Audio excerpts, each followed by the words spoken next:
Sononerds, it's Em from Sononerds. Today's video is going to be on Unit 3, the 7 parameters of sound.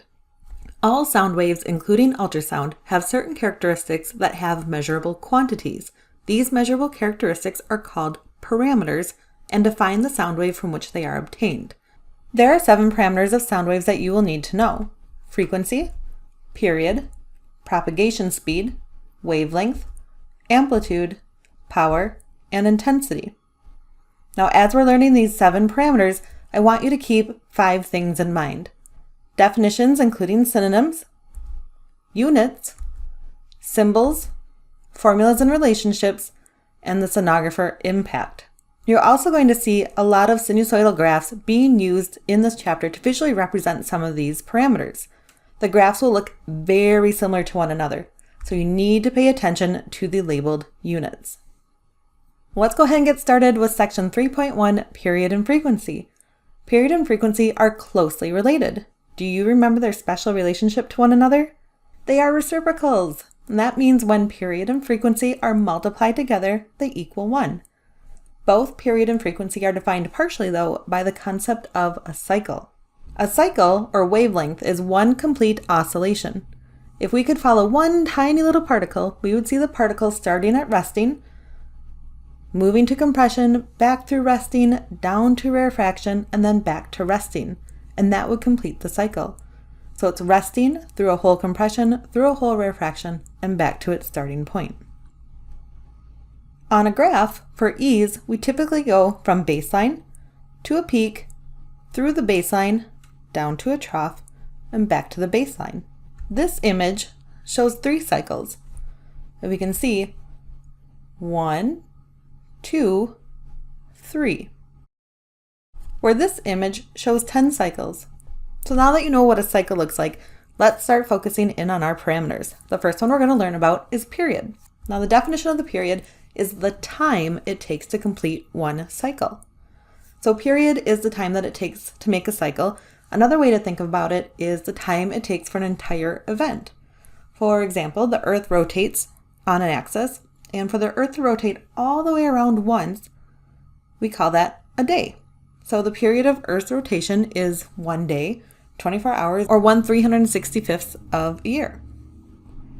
Now, the units that we use for period in ultrasound typically are microseconds, but in reality, it can be any unit of time.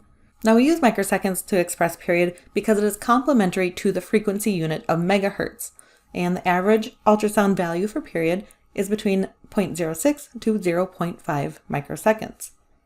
When we see period used in a formula, it's typically going to be represented as the letter T for time. And the one major formula that we'll see period used in is the reciprocal formula for frequency and period. So we have time, or period, in microseconds is equal to 1 divided by a frequency in megahertz.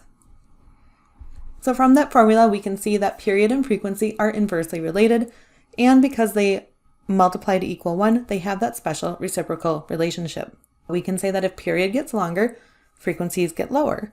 If the period gets shorter, then we see that the frequencies get higher. As far as your role in regards to period, there isn't a whole lot that you can do. Period is determined by the machine, and it cannot be changed by the sonographer. Period really is kind of innate to the transducer and the frequency chosen, so there's not a knob on the machine labeled period that we can just turn and adjust the period. As we'll learn in later units, though, the period does impact some other imaging considerations, so we do want to understand that, again, period is the time for one cycle. Period answers the question, how long does it take for one cycle to occur? And we can say it takes 1 second, 1 microsecond, 5 seconds, any unit of time for one cycle. There are 6 cycles represented in this graph labeled at 1.8 microseconds. The period of each cycle is 0.3 microseconds. To calculate that based off of this image, all we needed to do was count the cycles and then divide the time frame by the number of cycles. So we can see that each cycle gets 0.3 microseconds because we took, again, the time frame, divided it by the number of cycles that we can see, and calculate our period. The next parameter we're going to talk about is frequency. Now, frequency and period are very, very closely related. So let's learn about frequency and then take a look at how they impact one another. So the definition of frequency is that it is the number of cycles per second. And I do have in parentheses there, or millisecond or microsecond. It has to be a derivative of a second. And I'm going to show you why in a little bit here. Frequency in general, though, is how often an event occurs. And we usually express it in some sort of event per time length.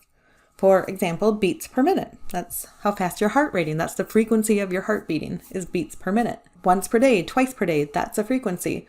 The frequency of filing taxes is usually once per year for many people. But in regards to ultrasound and waves, frequency is the number of cycles per second.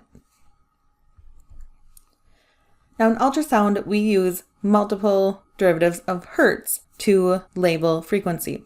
Now hertz in itself means 1 second, but we can also use kilohertz and we can use megahertz. And that's because there's a lot of types of frequencies that are actually related to ultrasound. We might use hertz to describe the frame rate of the machine. We might use kilohertz to describe the Doppler shift frequency, but we usually use megahertz to describe the frequency of the sound beam created by a transducer. In ultrasound, the average values range typically from about 2 megahertz to 15 megahertz, but it's not uncommon to go as low as 1 megahertz or up to 17 megahertz. In our formulas, we are going to see frequency described as a lowercase f. And here are the two major formulas that we're going to learn about frequency in this unit. Now there are tons of formulas that are going to relate back to frequency. So make sure if you're going to try to organize them on your formula sheet, you're leaving a lot of space for frequency. So the two major formulas that we have include frequency being equal to 1 divided by time. Again, that shows their reciprocal relationship. And then we also have frequency in megahertz being equal to the speed of sound divided by wavelength. By looking at these formulas, we can see then that frequency and period are reciprocals. And we've already discussed that if frequency gets higher, periods get shorter. If frequency gets lower, periods get longer. But new to us is now that frequency and wavelength are inversely related. Because wavelength is below the division bar, we know that it is inversely related to the quotient. So if frequencies get higher, wavelengths are going to get shorter. We're seeing an increase in the value of frequency, we will see a decrease in the value of wavelength. If frequency gets lower, then wavelengths get longer. And similar to period, there isn't a whole lot that a sonographer can do to impact frequency. Frequency is again determined by the machine and the transducer and can't be adjusted by the sonographer. But we are actually going to cover a little caveat on this in a minute. The biggest part for frequency and the sonographer is that the sonographer should always choose the appropriate frequency for the exam that they're performing. I want to talk a little bit more about using hertz as a unit for frequency. Now hertz means events per second. And it's okay to use derivatives of hertz to express frequency because 1 hertz is 1 cycle per second, 1 kilohertz is 1,000 cycles per second, and 1 megahertz is 1 million cycles per second. So we can convert numbers to easily come back to that events per second. As we are looking at graphical representations of waves, I really want you to pay attention to the unit that the lines are labeled in. For example, if this frequency was labeled at a time frame of 1 second, this would be a 10 hertz wave. If it was labeled at 1 millisecond, it would be a 10 kilohertz wave. And if it was 1 microsecond, it would be 10 megahertz. It would be incredibly hard to draw out an actual true 10 megahertz frame in a label of 1 second. So we like to change the representation by changing the labeled time frame. Did you know that you cannot hear all sounds? That is because there is a range of frequencies that are audible to the human ear, including frequencies from 20 hertz to 20 kilohertz. But then we also have frequencies that are too low to hear, which is infrasound, and at less than 20 hertz frequency. And there are frequencies that are too high to hear, which is ultrasound, or more than 20 kilohertz. Now, we say that ultrasound is anything more than 20 kilohertz because it's ultra or above the audible range. But remember, in diagnostic clinical imaging, the range is typically 1 to 17 megahertz. So we have ranges from very, very low frequencies to very, very high frequencies. Low frequencies usually come with a lower pitch, so they are very low, where high frequencies come with a really high pitch. Now what's interesting about human hearing is that we do have this range. Again, 20 hertz to 20 kilohertz is the audible range for humans. But as we get older, we actually get worse at hearing. And what ends up going first is the ability to hear high frequencies.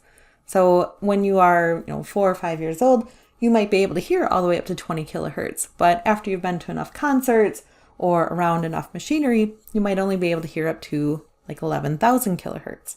So it's actually really kind of interesting. And I have a video here. If you've done this before, please feel free to skip over this part. It's about a 2-minute video. But I just kind of wanted to show you what it sounds like when we are going through the audible range of sound. I will say if you are on headphones right now, you might want to turn down your volume or take your headphones off because it does get a little intense when we get into higher frequencies.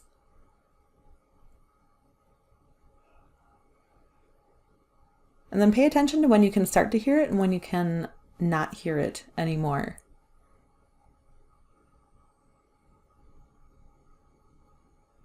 I'm just able to start to hear it now.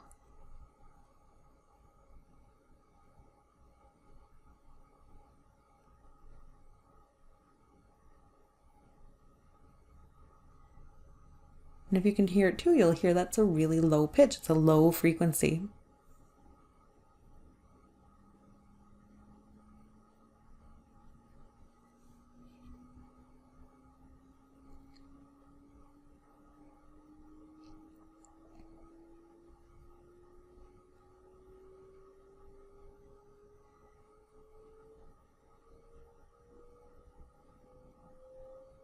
So the frequency is continually increasing. We're getting into a higher pitch, higher frequency.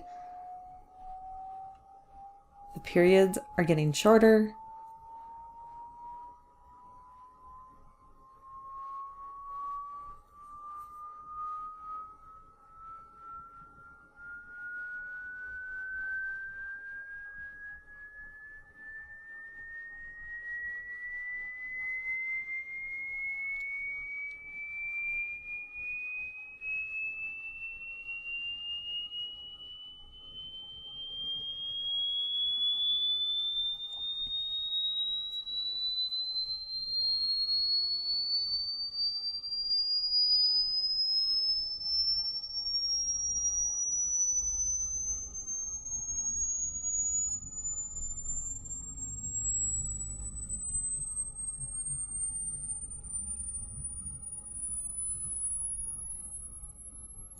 We're about halfway through the audible range of humans. And I just lost it at about 14,000.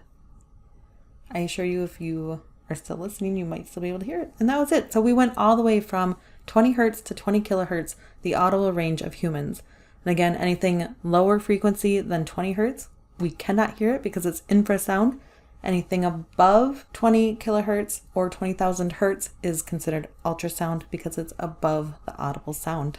Now, I mentioned when we were originally talking through the frequency chart that we cannot adjust frequency. And if you've looked at a machine yet, you've probably seen a button on there that might say something like multi-hertz, or you may have been told by another sonographer to adjust your frequency. And so now you're thinking, I'm a liar.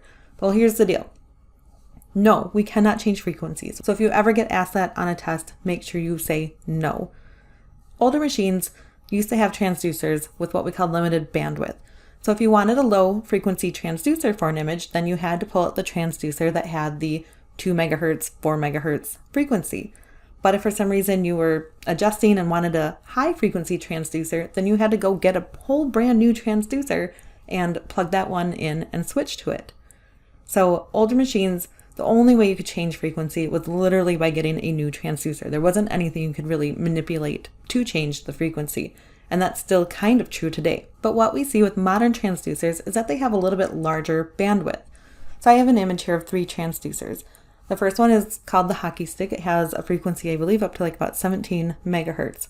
But the other 2 that you can see have little numbers written on the side. So the middle one is a linear 12.5 transducer, and the one on the right is a curvilinear 5.1 transducer. And those 12.5 and 5.1 are the bandwidth or the frequencies that the transducer is capable of producing. And we're going to learn how the transducer creates frequencies and creates a sound beam. But essentially what happens is that this little chirp comes out of the transducer, and within that chirp are a bunch of different frequencies, from 12 megahertz to 5 megahertz and 5 megahertz to 1 megahertz, depending on the transducer that you're using. As a sonographer, knowing how frequency affects your picture, what you can tell the machine to do is listen for a certain frequency. So if you have a multi-hertz button and you change it, you can change it to say, only listen for the 12 megahertz echoes, or only listen for the 5 megahertz echoes. I need more penetration from my picture. So in reality, no, we are not changing the actual frequency that is innate to the transducer, but rather changing some modern machine parameters in which we can change which frequency we are listening for. So why do we have different frequency transducers? We're going to learn a lot about frequency throughout the book, but one of the biggest roles as a sonographer is for you to understand why you're making the choices you make based on ultrasound physics. And frequency is really a big one. We must balance what we want for detail resolution with the need for creating diagnostic images. Now, a transducer with a capability of 12 megahertz to 5 megahertz is going to be very, very good at showing detailed images of anatomy. That's a relatively high frequency at that 12 megahertz. But the problem with high frequencies is that they don't image very deep into the body because they attenuate very quickly. So a 12 to 5 megahertz transducer is going to be perfect for imaging structures in the neck, but it's not going to give you anything more than like a skin line or some muscles if you're trying to use it on somebody's stomach. So that is where we compare that then to a frequency range of, say, the curvilinear, which had a 5 to 1 megahertz range. Now that 1 megahertz range is going to be awesome for penetrating into the body. It can image like 20 centimeters in, but the detail is not going to be as prevalent. So as a sonographer, you really are trying to balance the best frequency for the exam that you are performing, balancing detail and creating a diagnostic image. I think we would all agree that being able to see anatomy in maybe a little bit poorer detail is much better than not seeing it at all. But sometimes you're not making that extreme of a decision. Maybe it's a difference of a couple megahertz and the difference between seeing small structures well and kind of getting a little bit blurrier. So just like period answered the question, how long does a cycle occur? Frequency answers the question, how many cycles can occur in 1 second, or millisecond or microsecond? So in this image here, we have 1 cycle. The frequency of this is 1 hertz because it is 1 cycle occurring in 1 second. Or it would be 1 kilohertz because it's 1 cycle occurring in 1 millisecond. Or we could say it's 1 megahertz because it's 1 cycle occurring in 1 microsecond. Again, we're using those complementary prefixes. Here again, we have 6 cycles represented in this graph labeled at 1 second. And the frequency is 6 cycles per second, or 6 hertz. To calculate that based off of this picture, all we need to do is count the cycles. So again, we have 6 cycles, divide that by 1 second, and because frequency and hertz are defined as cycles per second or events per second, we can say that this is a 6 hertz frequency. But we need to be really careful about our labels. Look at this one. We've got it labeled at 2 seconds. We have 6 cycles, but now it's 6 cycles per 2 seconds. And frequency and hertz are per 1 second. So we do need to reduce that down, and we end up getting 3 cycles per 1 second, which gives us a 3 hertz frequency. And just to reiterate a concept that I've talked about already, we can figure out the frequency easily and really make it more applicable to ultrasound if the graph is represented in milliseconds or even microseconds. So for example, this graph is labeled as 1 millisecond. When the graph is labeled in milliseconds, we know that we are seeing a frequency represented in kilohertz. This graph has 6 cycles, so we can say that we have 6 cycles per 1 millisecond. We can convert that then to 6,000 cycles per 1 second, which is the same as 6,000 hertz, or converted to 6 kilohertz. Same idea with microsecond. Again, we have 6 cycles per 1 microsecond. We convert that up to 6 million cycles per 1 second, and that is the same as saying 6 million hertz or 6 megahertz. So here comes back all of that metric staircase stuff. This is why you need to be able to convert easily between base units and prefixes. So let's review how period and frequency are related to one another. Again, period and frequency are reciprocals because if you multiply frequency by the period, they should equal 1. Based on that formula, we can manipulate it to solve for frequency and solve for period. Now remember, this formula is more applicable to ultrasound because we're talking about frequencies in megahertz and periods in microseconds. You can change this formula to reflect the units that you're working in. So here I've changed it to more base units where period is in seconds and frequency is in hertz. So let's try an example. If we are showing a graph like this, we can count the number of cycles that occurred. So we have 2 cycles per 1 second, and that lets us calculate that the frequency of this graph is 2 hertz. We then know that we can just take the reciprocal of 2 and figure out the period. So 1 divided by 2 is 0.5.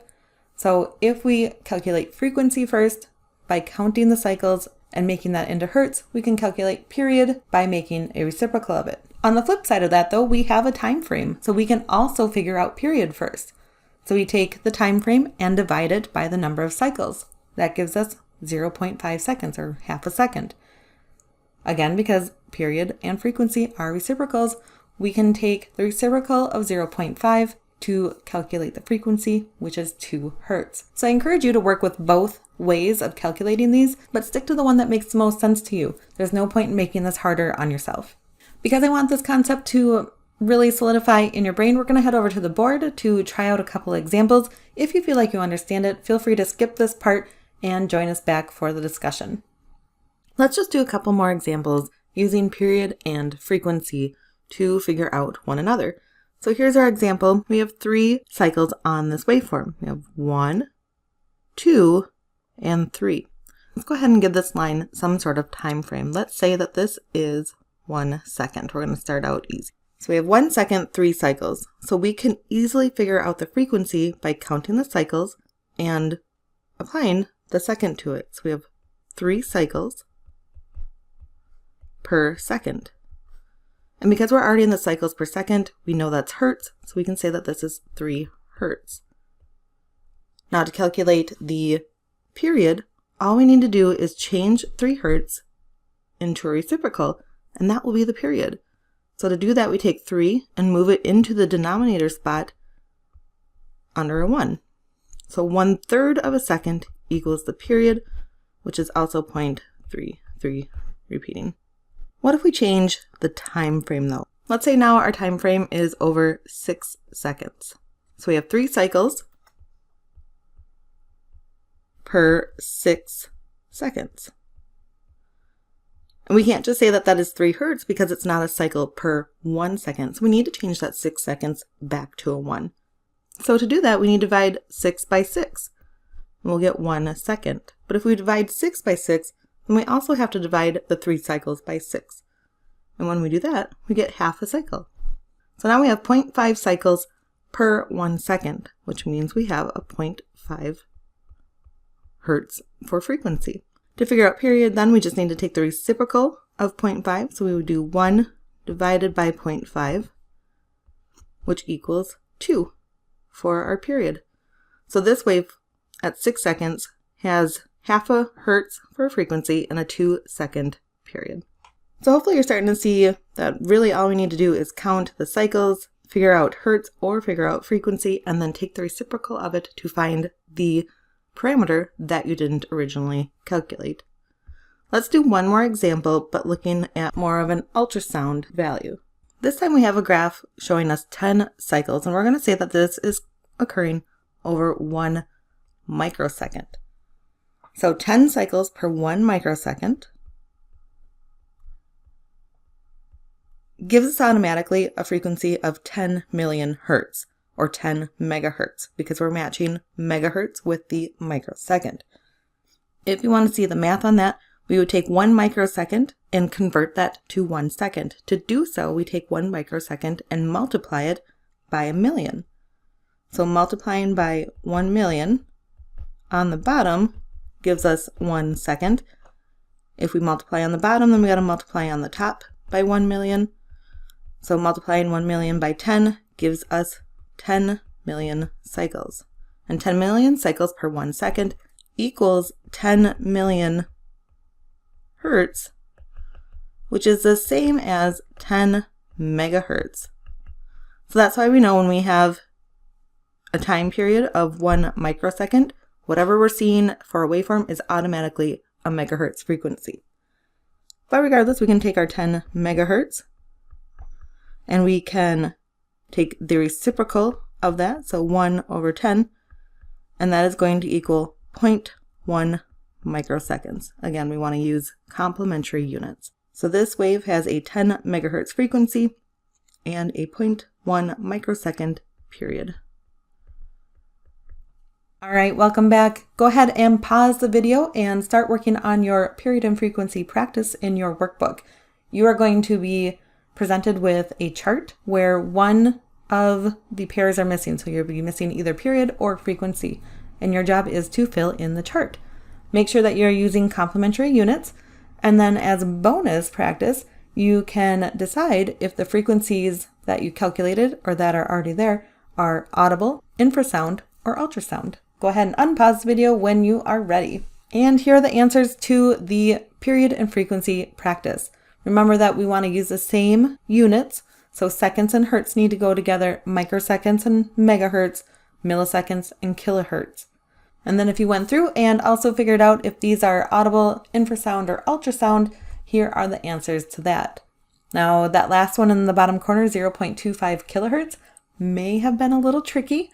You may have initially wanted to say that that was infrasound, but remember that audible sound ranges from 20 hertz up to 20 kilohertz, and 0.25 kilohertz is actually 250 hertz, so it is in the audible range. Next up, we have section 3.2, wavelength and propagation speed. Now, section 3.1 just told us that period and frequency are reciprocals, that both period and frequency are controlled by the machine and transducer, and neither period or frequency can be adjusted by the sonographer. In this section, we are going to see how wavelength and propagation speed share some similarities, and then put all 4 parameters in relation to one another at the end. Let's go ahead and start with propagation speed. The definition of propagation speed is the speed that a sound wave travels through a medium. Do you remember those rules that we talked about, those 5 things you have to know about sound? Sound has to travel through a medium, and how fast it travels through that medium is called propagation speed. So propagation speed is the rate at which a sound wave will travel through a medium. Now the only way speed changes is if the medium changes. All frequencies will travel at the same speed through any given medium. So if you have a 1 megahertz transducer on the body, it's going to travel at the same speed as a 17 megahertz transducer.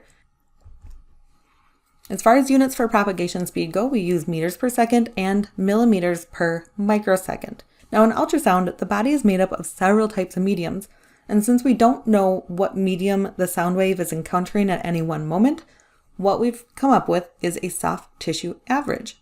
And that soft tissue average is 1540 meters per second or 1.54 millimeters per microsecond. Now the symbol for propagation speed might seem a little off, but it is symbolized as the letter C. So you will see the letter C in your formulas. What this is basically showing us is what the relationships are. And those relationships are very important for understanding propagation speed. So the first relationship that we need to know is that speed and stiffness are directly related. When a medium is stiffer, the speed is going to be faster through it. If a medium is more elastic, then the speed becomes slower. The formula also shows us then that speed and density are inversely related. If a medium is more dense, we find that the speed is slower. If a medium is less dense, then the speed is faster. Now the sonographer has very little impact on propagation speed, and that is because propagation speed is only determined by the medium. We can't adjust it, but we do need to know what the average soft tissue speed is, 1540 meters per second, and we need to know the basic speeds in other types of mediums. Period answered the question, how much time does the cycle need? Frequency said how many cycles can occur in 1 second. Propagation speed answers how fast sound travels through a medium. And here we have a chart of some really common mediums along with their propagation speed. Now, some of these numbers might vary from other sources that you might have opportunity to see, I did find that air, water, soft tissue, and bone probably were the most consistent among the resources that I took a look at. But the biggest thing that we can pull from this is that items that are not very stiff, like air, like lungs, have really slow speeds. So low stiffness, low speeds. Comparing that to bone, which is very stiff, having a higher speed. We do need to memorize that soft tissue is the average of the tissue found in the body. And you should be able to reason why air and lungs are the slowest, where bone is the fastest, and then kind of figure out how lungs, fat, and water are on the slow side versus like liver, blood, muscle are on the higher side. And I'm going to repeat it again because it's so important that we know this number. Ultrasound machines assume an average propagation speed of 1540 meters per second or 1.54 millimeters per microsecond in soft tissue. Now I've mentioned stiffness and density, but what do those really mean? Well, stiffness is a medium's ability to resist compression. A synonym for stiffness is the term bulk modulus. Now bulk modulus and stiffness have the same meaning, where elasticity and compressibility talk about the same characteristics, but in an opposite way. So for example, a marshmallow. A marshmallow has low stiffness and low bulk modulus. But another way we can describe that marshmallow is having high elasticity and high compressibility. So they are all referring to the same characteristic, but go about it in different ways. You need to be able to interchange these terms. Now, as far as density goes, density is the mass per a volume. So when we have something that weighs a lot, but takes up very little space, that item is very dense compared to something that weighs very little and takes up a lot of space. So for example, if we have a pound of feathers and a pound of lead, the pound of feathers is going to have low density because a pound of feathers is going to be a giant bag of feathers compared to just a very tiny cube probably of lead. So the lead is very dense because it takes up a little amount of space, where the feathers are not dense because they take up a lot of space for the same weight. Let's go ahead and switch over to wavelength then. Wavelength is the distance a cycle takes up in space. Now if we could get out a tiny little ruler and measure the sound wave from the start to the end of a cycle, we would know the wavelength. Thankfully though, wavelength, period, and frequency are all related, so we actually have formulas to help us with those calculations. We see that wavelength is represented in a unit of length, typically millimeters, and in clinical ultrasound, we see that the average value of wavelength is usually about 0.1 to 0.8 millimeters in soft tissue. And we're going to talk about why we define the medium soft tissue when we talk about wavelength in a minute here. Now the symbol for wavelength is the Greek letter lambda, which looks like a little upside down Y. And here are a couple formulas related to wavelength. Now on the top you will see that wavelength is equal to c, if you recall c is propagation speed, divided by frequency in megahertz. And below that I have a very similar formula where it has lambda equal to 1.54 millimeters per microsecond divided by frequency in megahertz. So we have a general wavelength formula on top where c can be represented by any propagation speed of air, of bone, of anything. Where in soft tissue, we can change the c to a constant number. So let's look at the relationships then that these formulas represent. Well, these tell us that wavelength and frequency are inversely related. So when wavelengths are longer, it's because the frequency is lower. If a wavelength is shorter, then we see that the frequency is higher. We also see then that wavelength is directly related to propagation speed. So when wavelengths are longer, it's because it's going very fast through a medium. The propagation speed is higher. When wavelengths are shorter, it's usually because the speed has decreased. As far as what you can do to wavelength as a sonographer, again, there isn't much. And this is because wavelength is not only determined by the frequency, which is a machine-based parameter, it's also determined by the body or the tissue, the medium in which the sound is traveling through. So we can't adjust either of those, but we do need to know that shorter wavelengths are going to improve axial resolution. So wavelength is going to answer the question, how much space does a cycle take up? Again, if we could get a ruler out and measure this, how long would it be? Would it be 1 millimeter? Would it be 1 centimeter? Would it be 1.3789 meters? It could be any unit of length. So here we're back to our graphical representation. We have 6 cycles represented in this length labeled at 9 millimeters. Now to determine the wavelength based on this graph, again, we would want to count our cycles and then divide the length by the number of cycles. And that gives us 1.5 millimeters per cycle. So each of these cycles takes up 1.5 millimeters of space. Now when we represented the graph as a length, it was easy enough to calculate the wavelength just by counting the cycles and doing basic division. Let's take a look at what it means to apply frequency and propagation speed to calculate the wavelength. First though, we need to realize that frequency will affect the wavelength in a particular way. Remember that wavelength and frequency are inversely related. So low frequencies have long wavelengths and high frequencies have short wavelengths. The top wavelength is an 8 megahertz frequency. We have 8 cycles being represented in the time frame of 1 microsecond. The bottom is a 3 megahertz frequency. We have 3 cycles being represented in 1 microsecond. We can see that both waves are represented in the same time frame, the 1 microsecond, and you can see that the 8 megahertz cycle length is much shorter than the 3 megahertz cycle length. However, we still don't have enough information though to calculate the wavelength of either of these frequencies. And that is because wavelength is determined by the frequency and the medium it travels in. So we need both pieces of information to calculate the wavelength. So let's say we have these graphs again, and this time we're going to say that they are traveling through air. Now the propagation speed of air is actually really slow at 330 meters per second or 0.33 millimeters per microsecond.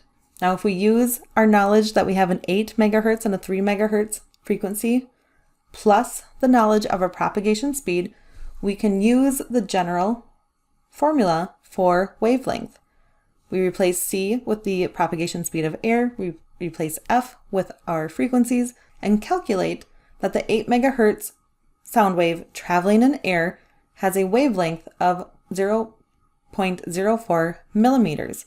Compare that then to the 3 megahertz wave traveling in air with a 0.11 millimeter wavelength.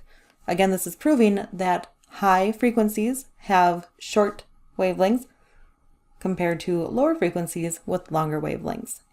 However, we are in ultrasound physics, so we are going to replace the c with our constant value of 1.54 millimeters per microsecond whenever you see the phrase traveling in soft tissue or some variation of it.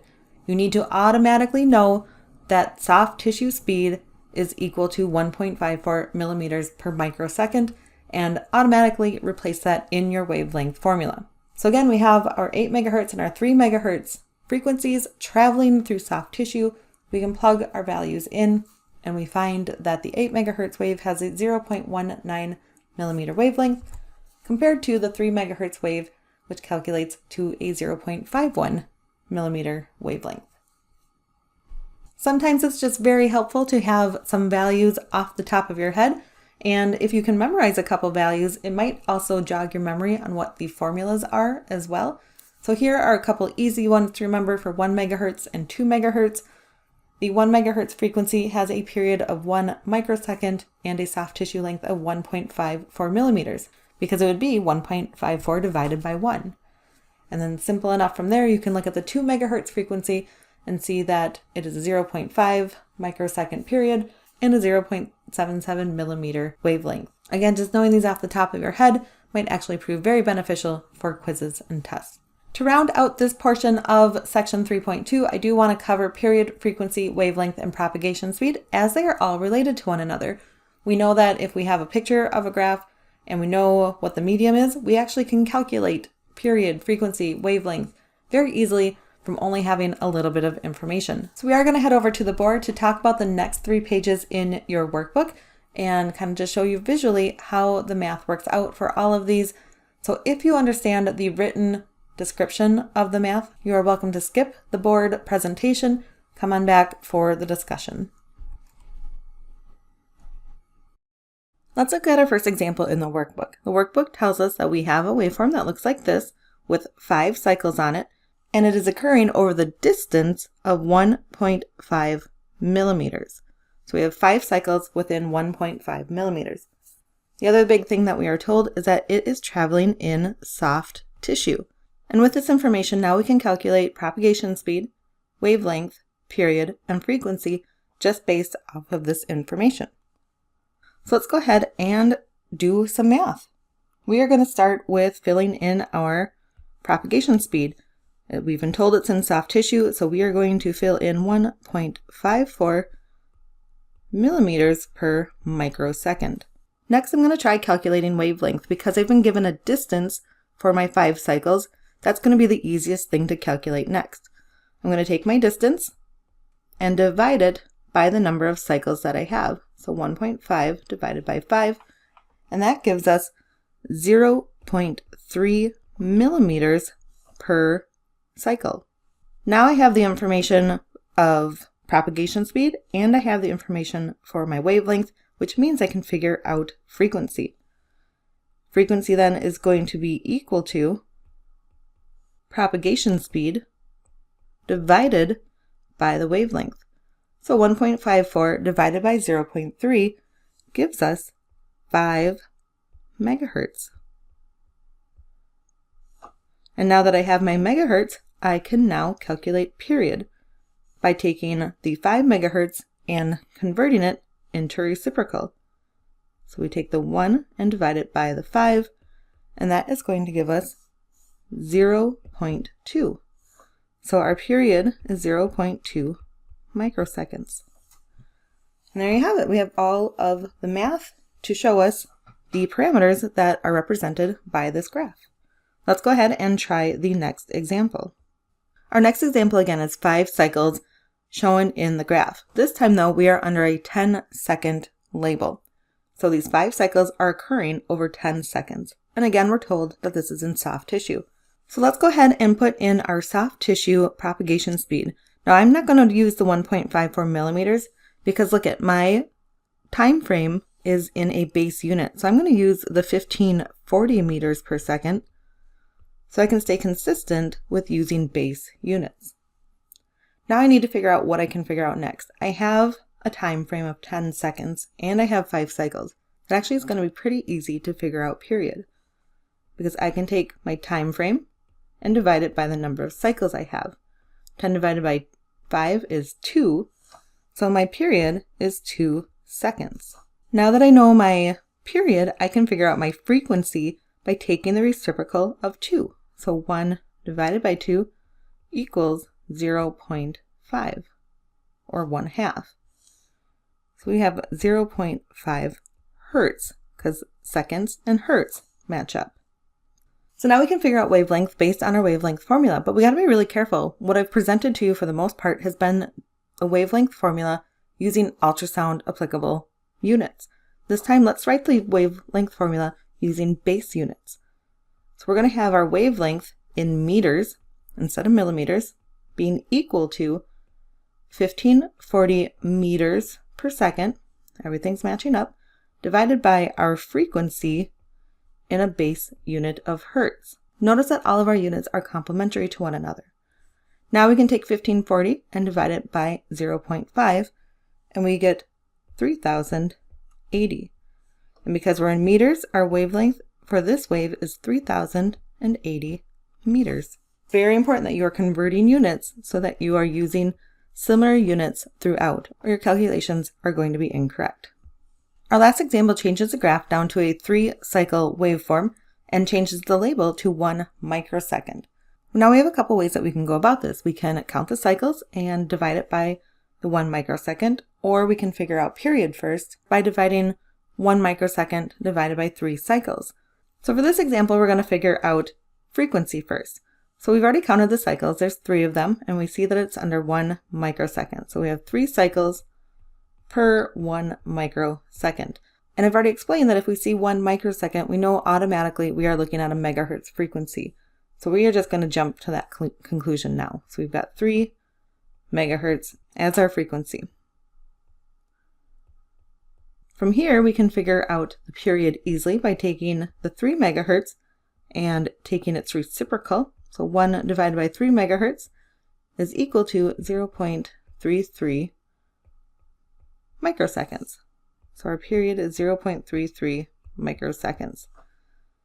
And we know it's in soft tissue, so we can go ahead and fill that in. We're going to go back to our ultrasound relevant units here.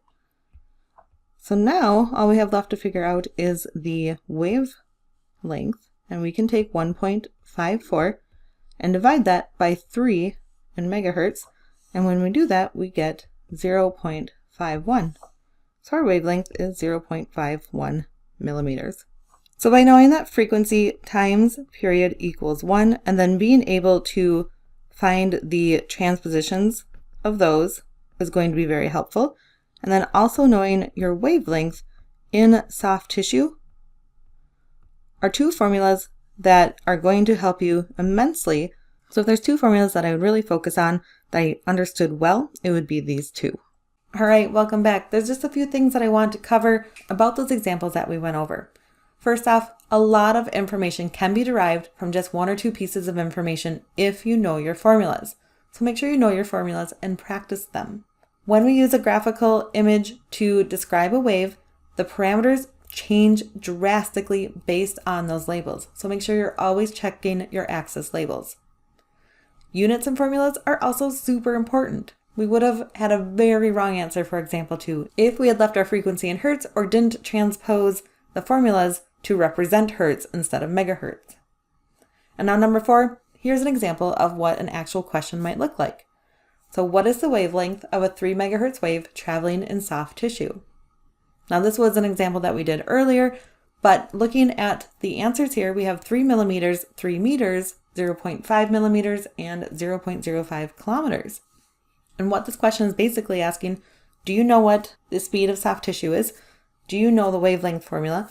And can you calculate it? If you can't get that off the top of your head, you can start to look through the answers and do some process of elimination. We would know then that 3 meters is super big and way out of the normal range of ultrasound, which 3 megahertz is in. 3 millimeters is actually out of the range of ultrasound as well, so that kind of eliminates that one. And then if we convert 0.5 kilometers, we get a very large number, which is also out of the range. So if you know nothing but your ranges, you can also still answer this question. So we're going to pause here and take a moment to work through another chart that's missing some information. On this chart, though, you're going to be filling in the answers for very common frequencies used in ultrasound. So they are all ultrasound-based units. Come on back when you're ready to see the answers. And here are your answers. So everything in bold was given to you. You needed to fill in the other spaces. So note, in the frequency column, we started with 1 megahertz, 2, 3.5, 5, 7.5, 10, and 15. So we've increasing frequencies as we move down the columns. We should therefore then see periods decreasing as we move down the columns, and we should see wavelength values decreasing as we move down the column. And propagation speed in the last column should be 1.54 millimeters per microsecond all the way down. To recap, 3.1 told us that period and frequency are reciprocals. Both period and frequency are controlled by the machine and the transducer, and neither period or frequency can be adjusted by the sonographer.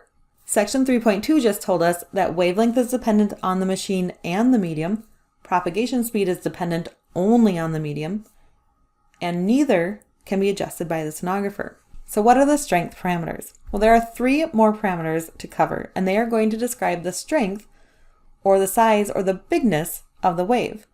And they are going to include amplitude, power, and intensity. Now there are 4 things that you should know about the strength parameters. First, all 3 parameters are directly related to one another. So if amplitude changes, power and intensity also change. They're all related. Secondly, all 3 parameters are determined by the machine. So the machine decides what the strength parameters are.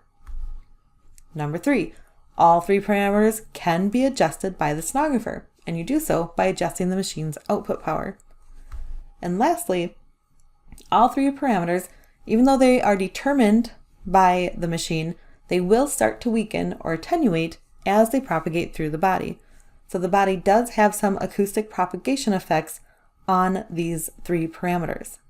Another thing you should know about this section is you're going to see this funny little symbol that looks like an open-ended infinity sign.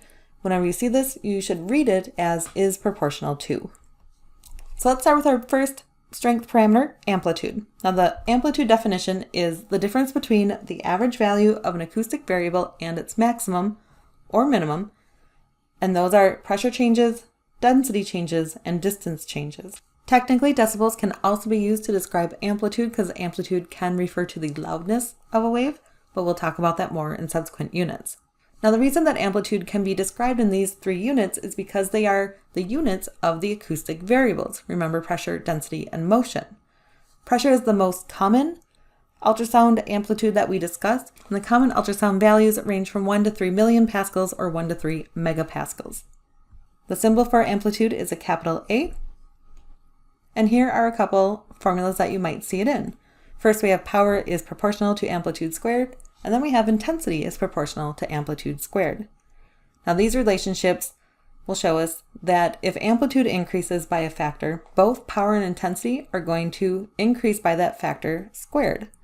And if amplitude decreases by a factor, both power and intensity are going to decrease by that factor, but squared. As far as impact goes, amplitude is determined by the output power of the machine, but will weaken as it propagates. The sonographer can adjust amplitude by adjusting the output power. So amplitude is one of the ways that we describe the strength of a wave. Amplitude is measured by determining the change of an acoustic variable from its resting or neutral position when no sound wave is present to the max compression or the max refraction. So amplitude is from the baseline to a peak or the baseline to a trough. Now there is another term called a peak-to-peak amplitude. This measurement is rarely used, but amplitude is considered to be half of the peak-to-peak amplitude. The amplitude typically translates to loudness to human ears for audible sounds. The strength of the wave in ultrasound, though, will affect the brightness of the echoes and bioeffects. So increased amplitude typically means louder or brighter echoes, where decreased amplitudes mean quieter or darker echoes. Next up we have power. The definition of power is the rate of work or energy transfer. Now light bulbs are a really good way to help us to understand power. When a light bulb has a higher wattage, it's a brighter bulb. So a 100-watt bulb is much brighter compared to a 40-watt bulb. And this is because there is more energy being transferred into light energy, which makes it brighter. The units for power are milliwatts or watts, and the power range can vary depending on how the sonographer has set the machine. Typically in ultrasound, we see power ranging from 4 to 90 milliwatts. The symbol for power is a capital P. And putting in our formulas again, we have power is proportional to amplitude squared, and power is proportional to intensity. So again, defining those relationships, if amplitude increases by a factor, power and intensity both increase by that factor squared. Same for the opposite, if it decreases by a factor, we'll see a decrease in that factor squared. New to this part though, we have power is proportional to intensity. So that means that if power increases by a factor, intensity increases by the same factor. And similar to amplitude, power is determined by the output power of the machine, but will weaken with propagation. The sonographer can adjust power by adjusting the output power. Lastly then, we have intensity. And now the definition of intensity is the concentration of energy in the sound beam. So the power put out by the machine does affect the intensity of the beam. So does the area of the beam. So in general, if we have more power over less area, we can make a really strong beam, where less power over more area will cause the beam to be weaker. Think, for example, of the sun. If you have the sun shining on a pile of dead leaves, nothing much happens to them. We can just see them. They're in the sun. But if you take a magnifying glass and focus the sun into a very small area, you can actually set the pile of leaves on fire. So when we have energy spread out over a large area like the Earth, the intensity isn't very strong. Comparing that to taking the sun's energy, focusing it into a very, very small area, the intensity becomes much stronger. Now the units of energy are watts per square centimeters, and that is because it's related to watts power in square centimeters in area. The symbol for intensity is a capital I, and so we've already seen the intensity in its relationship to amplitude squared and power, but a new one for us is intensity equals power over area. So to look at the intensity formula, we see that intensity is directly related to power and inversely related to area. Again, power is above the division bar, it's the numerator. The numerator and the quotient are directly related, where the denominator and the quotient are inversely related. So if intensity gets stronger, power gets stronger, or area narrowed. We can then say if intensity weakens, that the power weakened or the area became wider. And just like the other three strength parameters, intensity is determined by the machine based on the output power. It will weaken with propagation. The sonographer can adjust intensity by adjusting the output power. So let's review these three concepts. Power is proportional to the amplitude squared, intensity is proportional to amplitude squared, and power is proportional to intensity. One of the ways in which we like to test you is to see if you understand how when power increases, what happens to amplitude, what happens to intensity. Are you able to talk about those changes? So when we are considering how values change in relation to one another, we need to keep a few rules in mind. First, increasing by a factor means to multiply. So increase by a factor of 2 means you're multiplying by 2. Decreasing by a factor means to divide. When you decrease by a factor of 5, it means to divide by 5. When amplitude increases by a factor, power and intensity will increase by that factor squared. Now the same is opposite. When amplitude decreases by a factor, power and intensity will decrease by that factor squared. And then I just want to go over a few common phrases that you might see in relationships to describing how things are related to one another. So first off, doubling something is the same as increasing by a factor of 2 or multiplying. So if you say amplitude doubled, that means that amplitude increased by a factor of 2. Halving something is the same as decreasing by a factor of 2. So if I say amplitude was halved, that means it decreased by a factor of 2. Quadrupling is the same as increasing by a factor of 4, where quartering is the same as decreasing by a factor of 4. Another thought about decreasing by a factor is that we can actually phrase it in a different way as making something reduced by a fraction, or it's a fraction as strong. So for example, if we say amplitude is halved, that means to decrease by a factor of 2. And because power and intensity need to decrease by that factor squared, we could say then that power and intensity decreased by a factor of 4, or we could say that power is a quarter as strong as it was. Decreasing by a factor can also be termed as reduced by a fraction. So for example, if we say that we are decreasing by a factor of 4, it's the same as saying reducing by 1/4. Now, these next charts are all in your workbook, and we are going to head over to the board again to go over the math to calculate these. So again, if you look at the charts and they make sense to you, please feel free to skip the visual math section of this and join us back for the discussion. In this section's examples, I gave you 6 different scenarios that we can take a look at based on original values and changing one of our original values by a factor. Let's go ahead and go through them. Our first one asks us, if amplitude increases by a factor of 2, what happens to intensity and power? So it is saying that amplitude is going to be multiplied by 2 or increased by a factor of 2. If amplitude increases by a factor of 2, then power and intensity need to increase by a factor of 2 squared. So amplitude would be 1.2 times 2 equals 2.4. Power would be 25 milliwatts times 2 squared, or 4, and that would equal 100. And intensity would also be multiplied by a factor of 4, which equals 20. So once you can figure out what the factor change is for amplitude, square it and apply it to intensity and power. The next example asks us, if amplitude decreases by a factor of 2, what happens to intensity and power? Well, decreasing by a factor of 2 means to divide by 2. So if amplitude is being divided by 2, then power needs to be divided by 2 squared. So does intensity. So now we can do our math. 1.2 divided by 2 equals 0.6. 25 divided by 2 squared, which is 4, equals 6.25. And intensity divided by 2 squared, or 4, equals 1.25. If your amplitude is decreasing by a factor, then we need to divide all the values. Our next scenario asks us what will happen if amplitude increases by a factor of 3. So now we are going to multiply amplitude by 3. And if we multiply amplitude by a factor of 3, then we are multiplying power and intensity by 3 squared. So 1.2 times 3 equals 3.6. 25 times 3 squared, which is 9, is going to equal 225. And intensity multiplied by 3 squared, which is also 9, is going to be 45. So this is where knowing how to square numbers easily is going to come in very handy for answering some of these questions.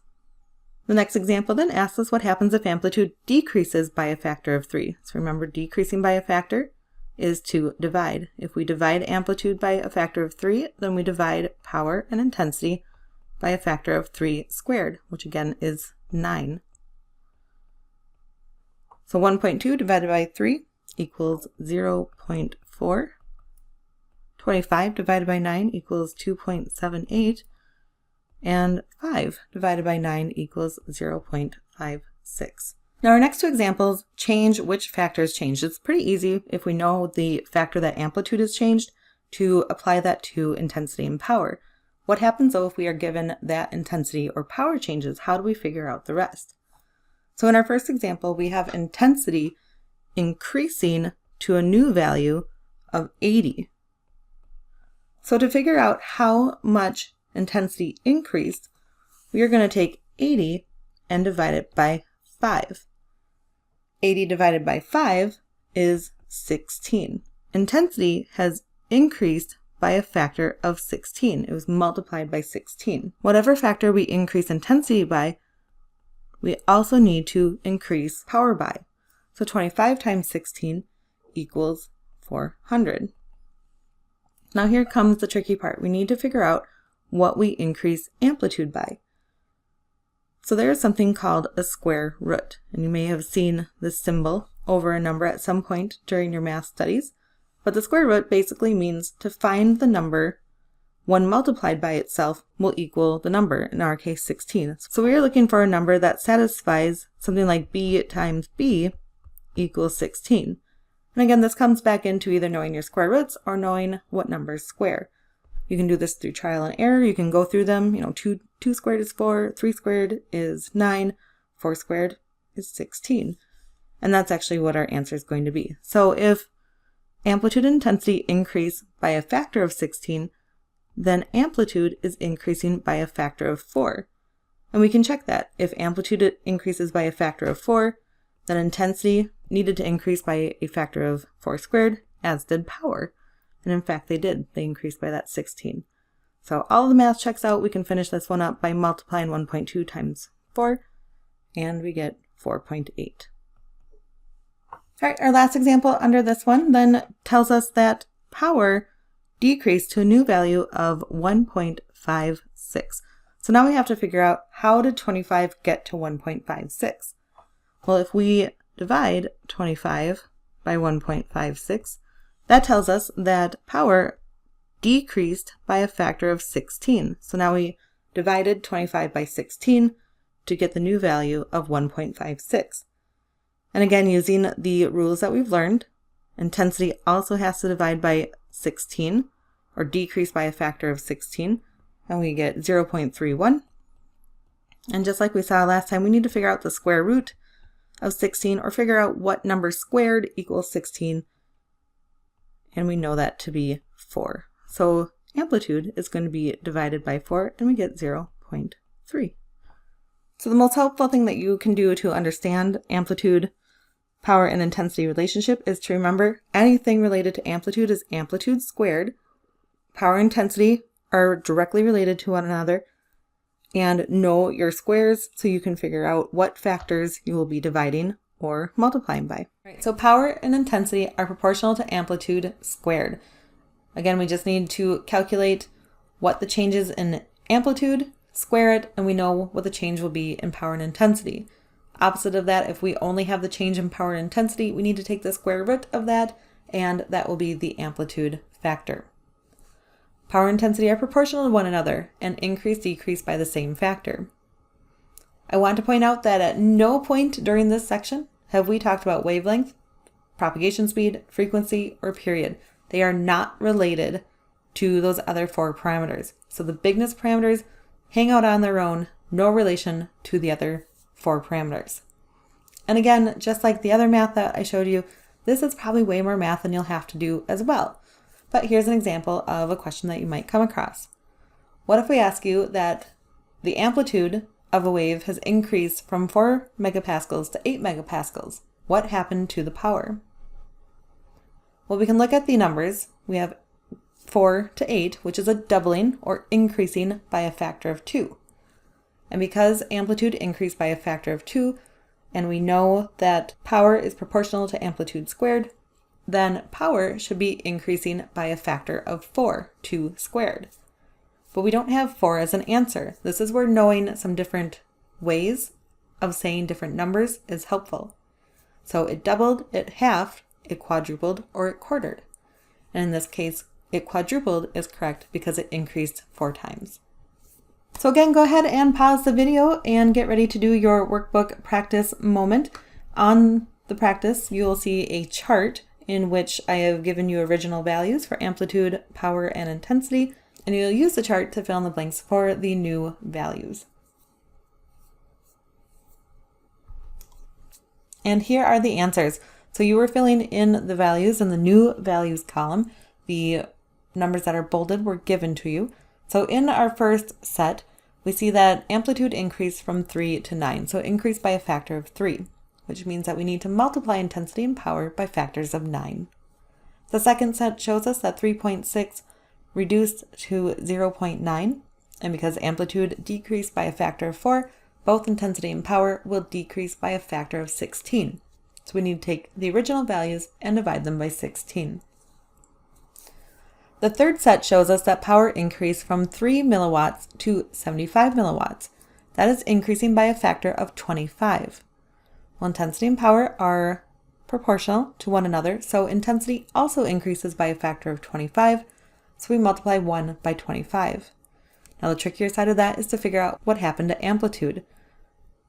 5 times 5 is 25, or 5 squared. So knowing that, we know then that amplitude would increase by a factor of 5 to mean that power and intensity increase by a factor of 25. So we multiply 5 times 2 and get 10 megapascals. Now the last set shows us that intensity decreased from 180 down to 5.